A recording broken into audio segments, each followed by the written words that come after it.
안녕하십니까 시청자 여러분. 저는 미제 사건 심령 파일을 진행하고 있는 수인별국의 수인보살입니다. 자, 오늘 미제 사건 심령 파일 김경숙 의문사 사건 가지고 왔는데요. 여러분들 함께 안타까운 사연 어떻게 풀려가는지 지켜봐 주시고요. 제가 화경으로서 영안으로서 들여다보는 사건의 실마리는 심증은 있으나 과학적으로는 설명할 수 없음을 여러분들에게 방송 전에 미리 양해 말씀 드리면서 사건 시작하도록 하겠습니다.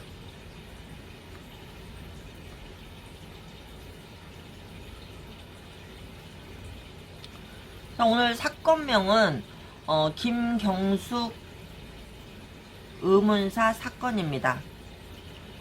사건의 개요는요, 2017년 9월 창원시 마산 지역에서 작은 민속 주점을 운영하고 있던 60대 여인이었던 김경숙이 사망한 사건인데요.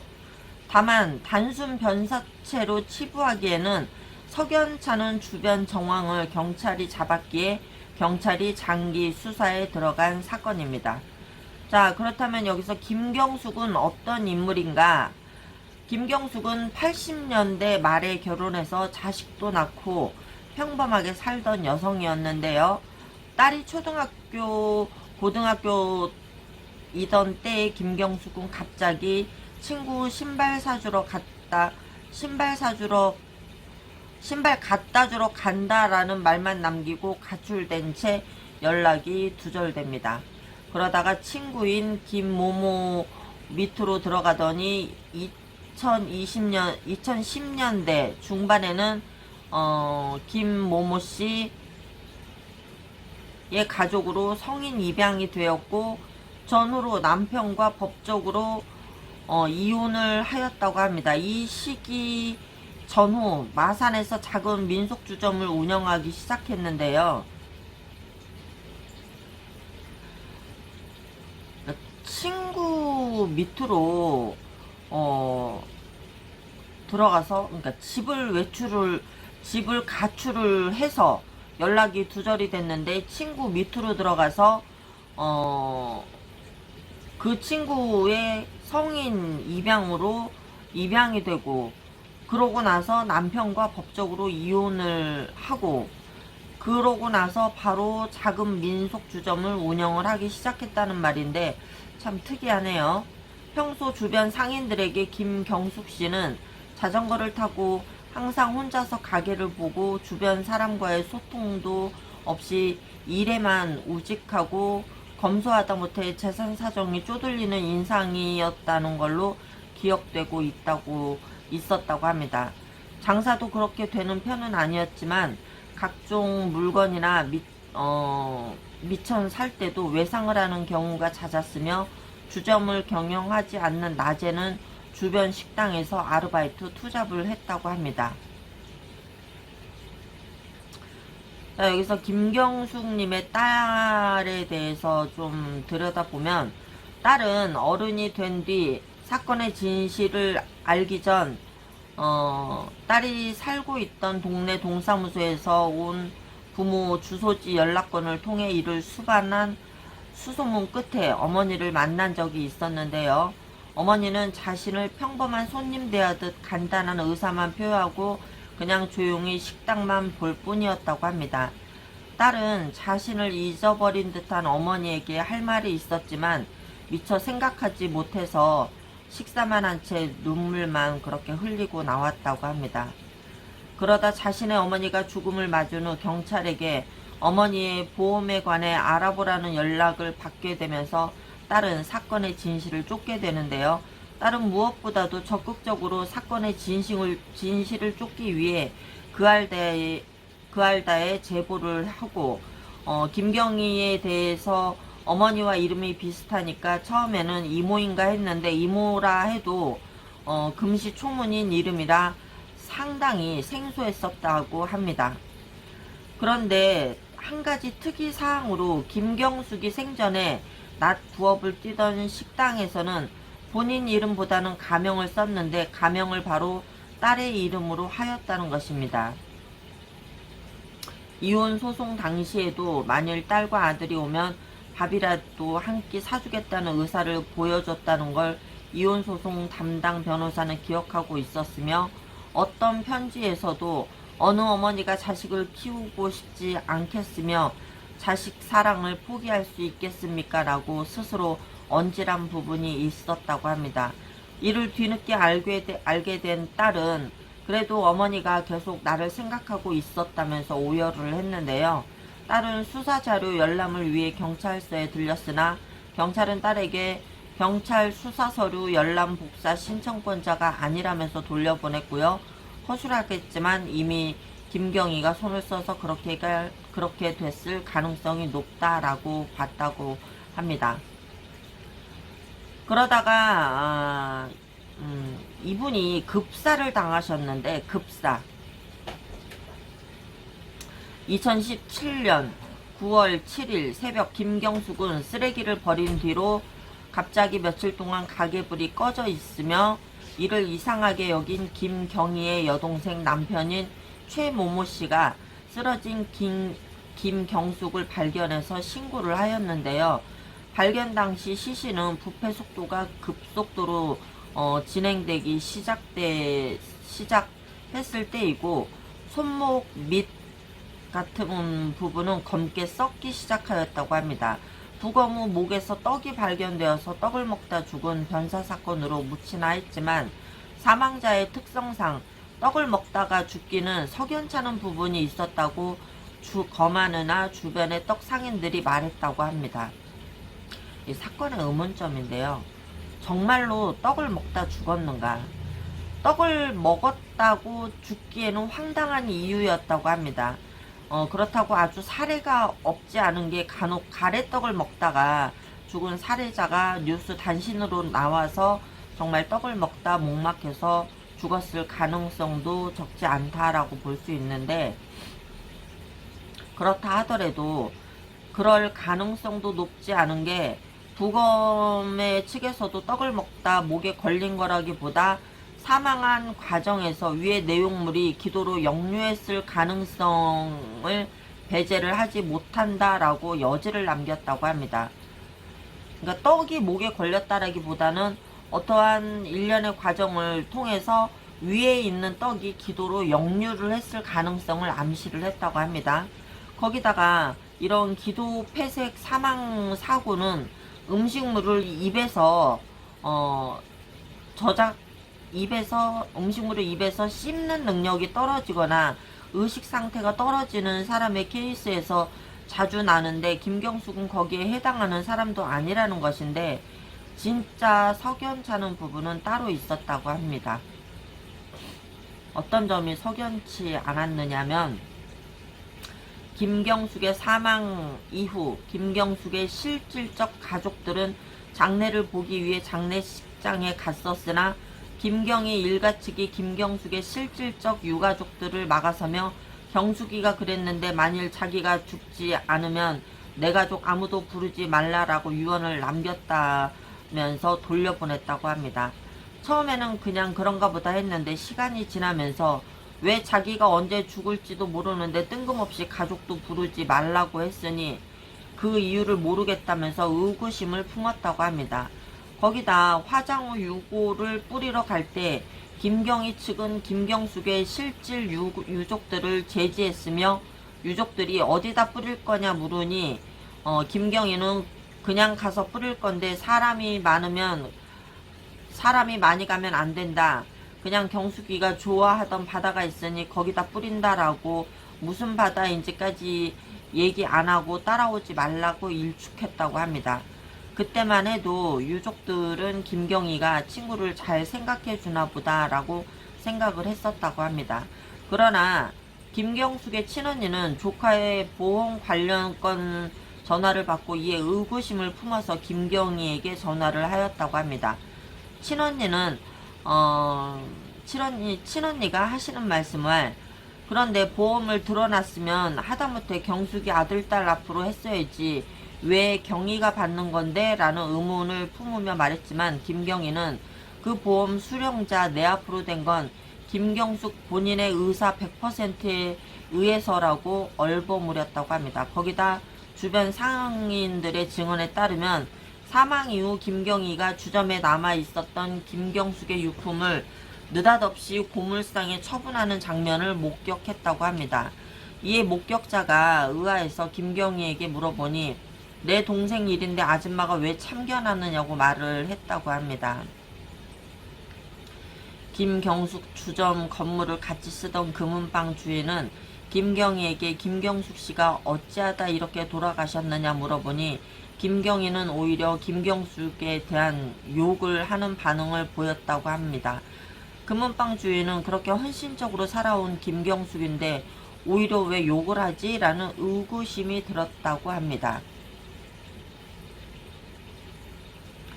김경숙이 입양되기 전까지만 해도 김경숙의 친모는 살아있었던 상태였는데요. 김경숙이 입양되기 직전 본가로 잠깐 온 적이 있었다고 합니다. 김경숙의 친오빠는 연락도 없던 사람이 와서 깜짝 놀랐었다고 당시를 회고했는데요. 그때 못 보던 신발 한 켤레가 있길래 조금 의아하게 생각했지만 아무튼 오랜만에 동생이 돌아왔다고 하니까 이야기를 나누다가 김경숙 친오빠는 건강이 편찮아 누워 지냈던 노모에게 점심을 주기 위해 노모의 방으로 갔는데 옷장에 숨어있던 김경희를 우연히 발견한 것이라고 합니다. 김경희는 갑자기 불이 나게 달아났는데 처음에는 단순한 해프닝으로 생각했지만 이때 이후로 김경숙이 성인 입양된 것을 눈치챘다고 합니다. 김경희는 입양 동의서에 김경숙 친모의 사인을 받기 위해서 김경숙과 함께 방문을 했을 가능성이 매우 높다라고 보여지는 대목입니다.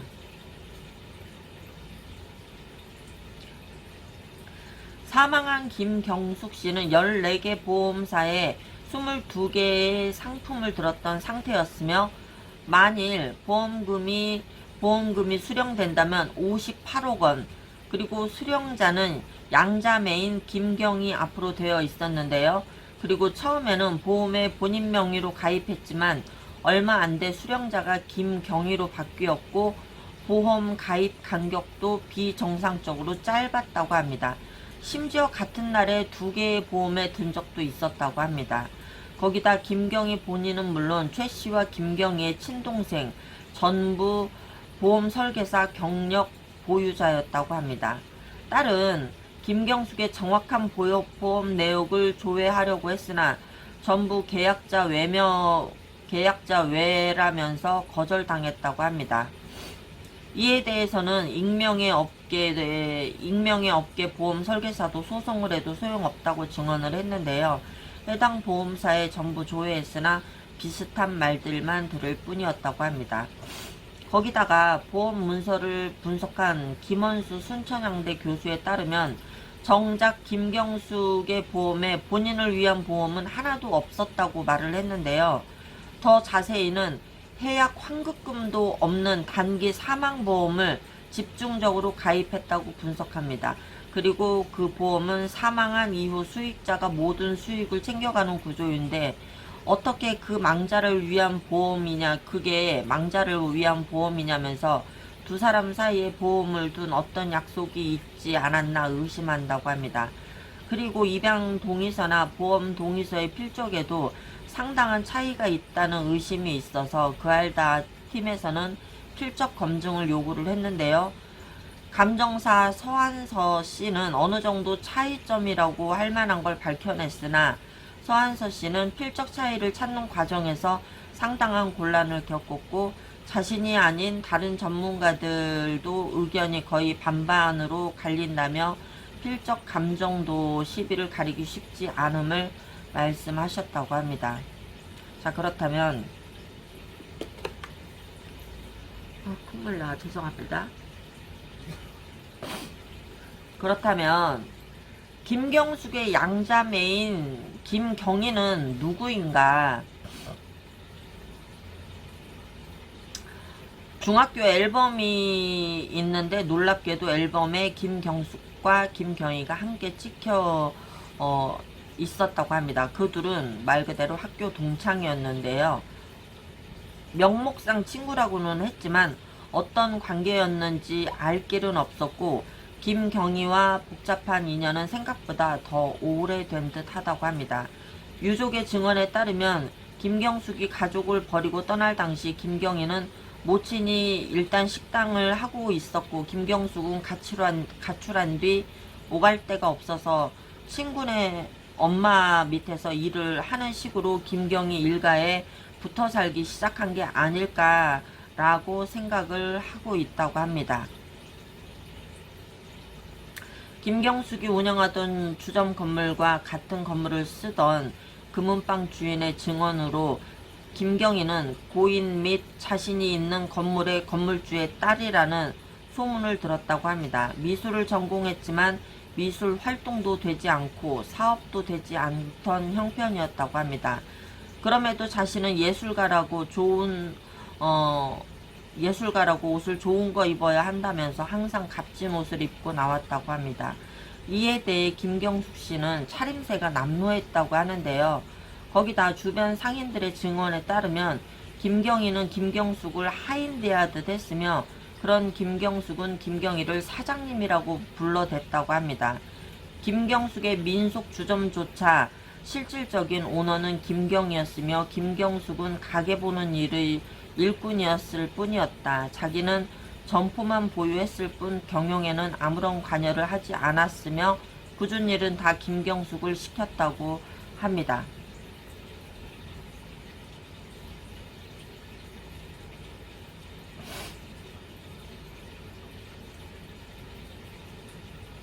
방송 보도가 나간 시점에서 경찰은 판결을 뒤집을 결정적인 증거가 나오지 않으면 그냥 김경숙 변사로 내사 종결 가능성이 높다는 암울한 전망을 내놓았는데 이 부분에 대해서는 향후 재판 결과에 따라 조금 더 좋은 쪽으로 판결이 이루어지기를 간절히 바랄 뿐입니다.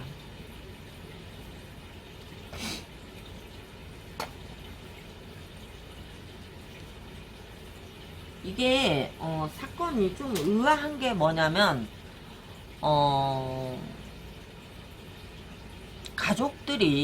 실질적 가족들이 가출의 원인을 모른 채 이 고인께서 가출을 하셨고 가출을 그래 본인의 이념이 현실과 맞지 않아서 가출했다 칩시다. 가출을 했는데 이 김경희 씨라는 동창생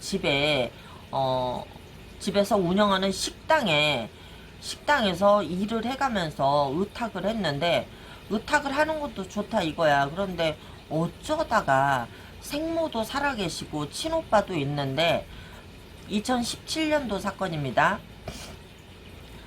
일가가 친정집 일가가 다 살아있는데 성인 입양을 김경희 씨 쪽으로 하게 된 건지 김경희 씨는 또 무슨 생각으로 22개의 보험을 가입을 한 건지 주점이 장사가 잘 되지 않았는데 김경숙 씨는 22개의 보험료를 도대체 어떻게 유지하고 있었던 건지 모두가 의문점이고요.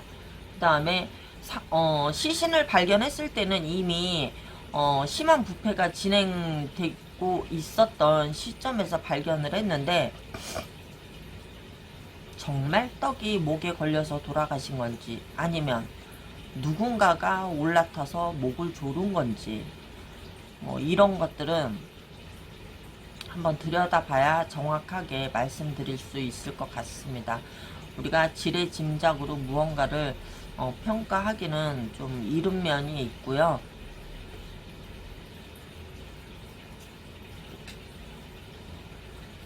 아니 근데 그냥 죽여도 억울할 판인데 떡 먹다가 그 생각지 않은 일을 당하신 분은 정말 목이 얼마나 메이시겠어. 그 목이 그냥 이 목이 메인다는 게 아니라 이 가슴이 메인다는 거예요. 가슴이 자식조차 알아보지 못하고 살다가 그렇게 돌아가셨는데 얼마나 가슴이 메이겠냐고. 가슴이 내가 낮에 자는데 막 내 가슴이 메어 죽겠더라고. 사건 직입하느라고. 자, 불 좀 꺼주시고요. 자, 지금부터 사건을 조금 들여다볼 건데요. 방울소리가 소음으로 들리시는 분들은 약간 소음을 볼륨을 잠시 줄이셔도 좋습니다. 제가 접신하고 있는 동안 오시는 분 계시면 서로 반갑게 인사 나눠주시기 바라겠습니다.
이상한 걸 봤어. 이상한 걸 봤는데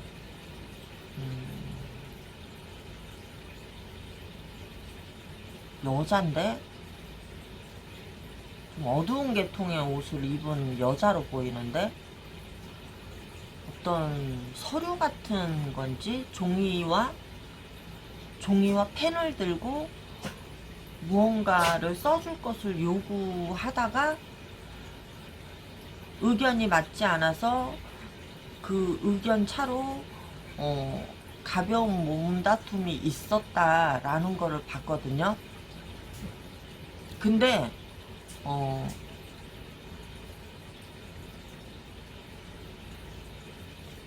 완강하게 저항을 하는 게 아니라 그냥 머리를 잡아 뜯으면 잡아 뜯는 채로 그러다가 쓰러졌는데 가슴에 있는 데를 올라타고 앉은 걸 봤어요.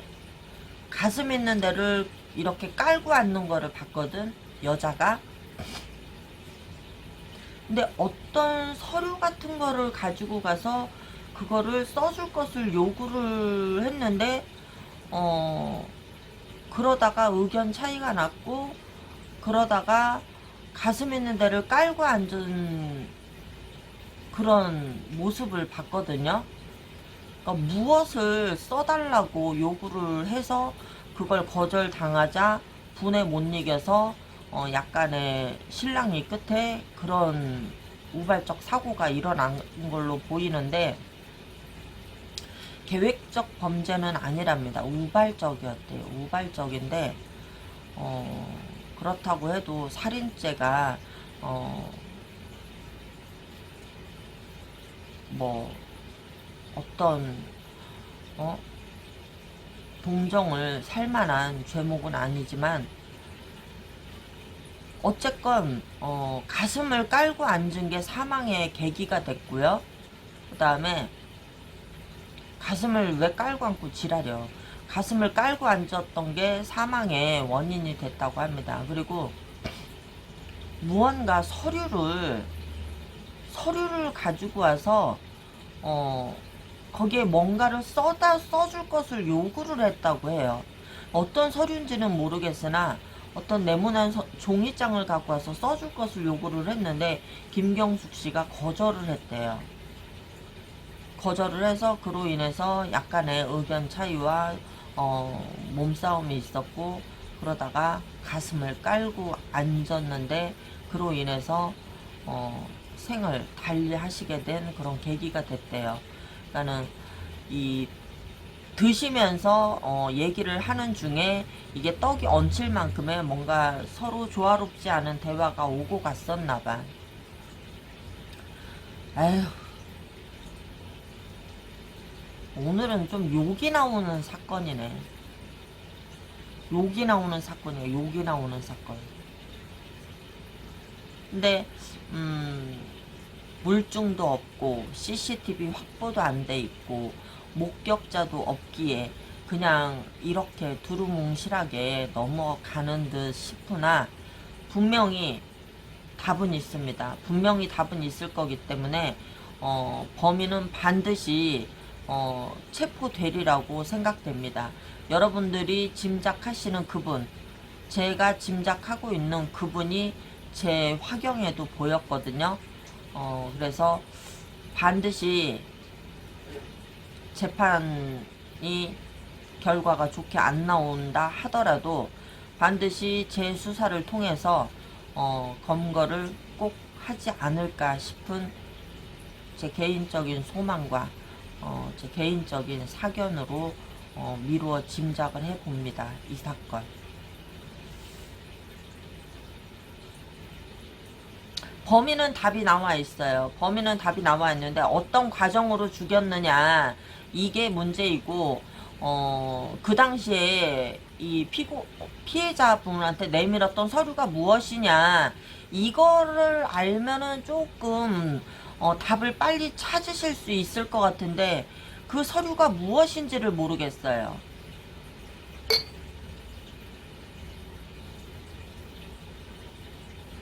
아마 살인자만이 알겠죠?